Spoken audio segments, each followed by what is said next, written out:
আমরা আসামি গাড়ি এবং যে ভিকটিমকে আমরা উদ্ধার করেছি এখন আটক নিয়ে যাবো। আমাদের সাথে সবাই ছিলেন, তারপরে আরো বিভিন্ন অফিসার করছিল, একজন মূল ড্রাইভার।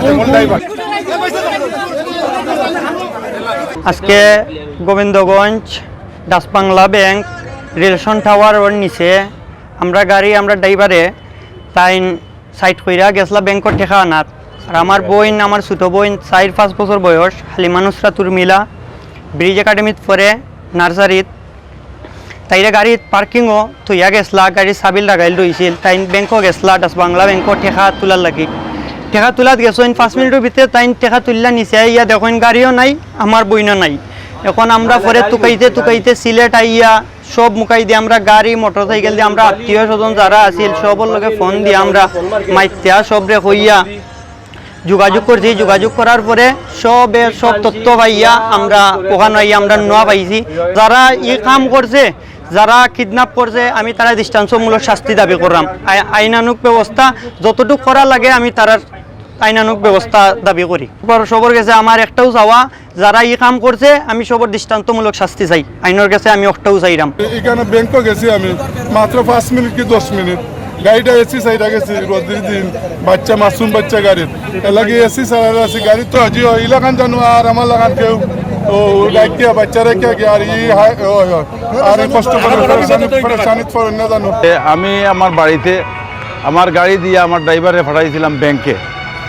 সে ব্যাংকে ওইটা একটা পেমেন্ট দিয়েছে, ব্যাংকে দেওয়ার পরেই মানে গাড়ির ভিতরে আমার বাতি দিয়েছিল ছোট্ট। সে সব সময় ড্রাইভারের সাথে থাকে, সে কিছু কিনতে আসছিল মনে হয় তার সাথে। সে ব্যাংক ধরে আমাদেরকে বাতি দিয়েও নাই, আমার গাড়িও নাই। তখন তো আমরা মানে প্রশাসনের সাথে সাথে আমার থানা ওসিরে ফোন দিলাম, এরপরে এসপি সাহেবরে ফোন দিলাম, ওসি সাহেবরে ফোন দিলাম, সবরে ফোন দিছি। অবশ্যই মানে সাথে সাথে সারা বিভাগের ভিতরে যত জায়গা আছে প্রিন্ট মিডিয়া সহ সকলে জানাজানি হয়ে গেছে এবং সকলে এটা নিয়ে উদ্ধার করার লাগে এমপি সাহেবে আমার খুব বেশি জগর হয়। এমপি সাহেবে ধন্যবাদ জানাই আমি আমার এমপি সাহেব এবং ওসি সাহেব, ছাতক থানার ওসি সাহেব সহ বিভিন্ন থানার ওসি এবং যারা ইনচার্জ আছেন সবাই কিন্তু এটা কষ্ট করছেন। সিলেটের যারা আছেন এবং প্রিন্ট মিডিয়া যারা আছেন আমরা উদ্ধার করছি।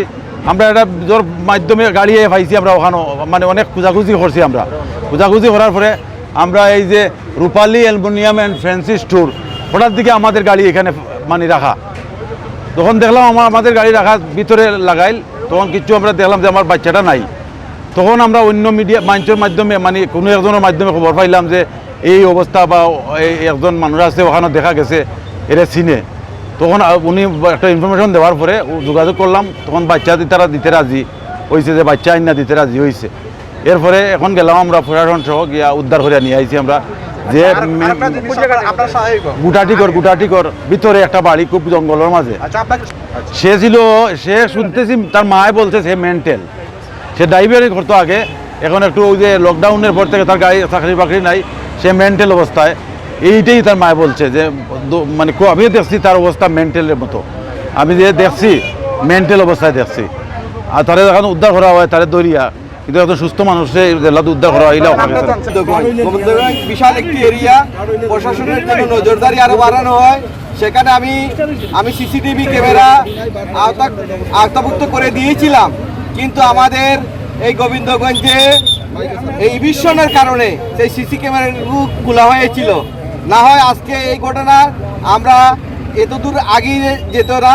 আপনারা আরো 2-1 ঘন্টার মধ্যে সেই ভিকটিম সহ গাড়ি সহ উদ্ধার করতে পারতেন।